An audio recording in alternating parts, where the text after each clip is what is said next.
Most of her friends disliked the night, but Luciana Perez regularly declared it her favorite time of the day, when the sun touched the ocean's edge and the prettiest color of pink filled the sky.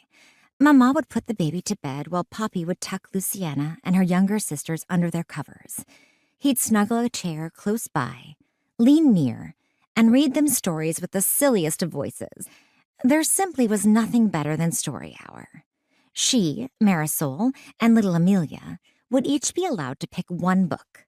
Luciana always chose Alice's Adventures Underground, knowing that sometimes her pick would result in more than one tale being told. Poppy loved to recount how the book had been written just for their family, many, many years ago. No one else even had a copy like theirs. Mr. Carroll had carefully crafted the keepsake for Luciana's great-grandmother. He'd wrapped his words and illustrations inside a deep green cover, held together by a beautiful golden spine. Best of all, Poppy would point out on the first page where Mr. Carroll's handwriting inscribed a kind message to help great-grandmother remember her daughter who died. Poppy said this book brought his grandparents happy memories to help lessen the sting of the sad ones. Luciana supposed that was why she loved stories so much.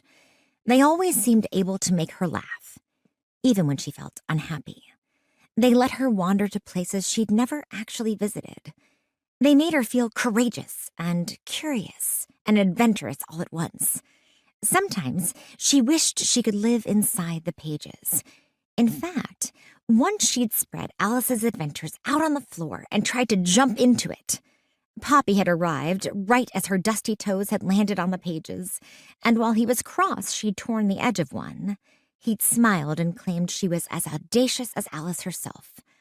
Luciana didn't know that big word, but she loved the sound of it. "All right, girls," Poppy said as he closed Pinocchio and picked up Luciana's choice. "It seems we're to read another of Alice's adventures. Which one would you like to hear tonight?" Amelia was too little to say anything other than rabbit, which was all she remembered about the book. Marisol was only a year younger than Luciana, however, and she loved the silly poems inside because Poppy would read them in a sing-song voice.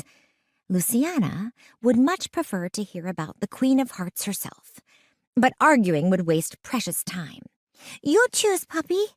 Luciana scooted up in bed, excitement thrumming through her.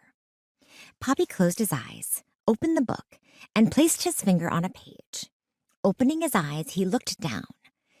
"Tonight we read about Alice and the cat." Clearing his throat, Poppy spoke in the voice he only used for Alice. All too soon, he'd finished the chapter. Marisol and Amelia had fallen asleep, but Luciana was much too awake for Poppy to stop reading. "Please, Poppy, one more chapter." She played with the shiny gold bookmark that fit into the spine. It was one of her favorite secrets, for if one didn't know it was there, they'd never discover it.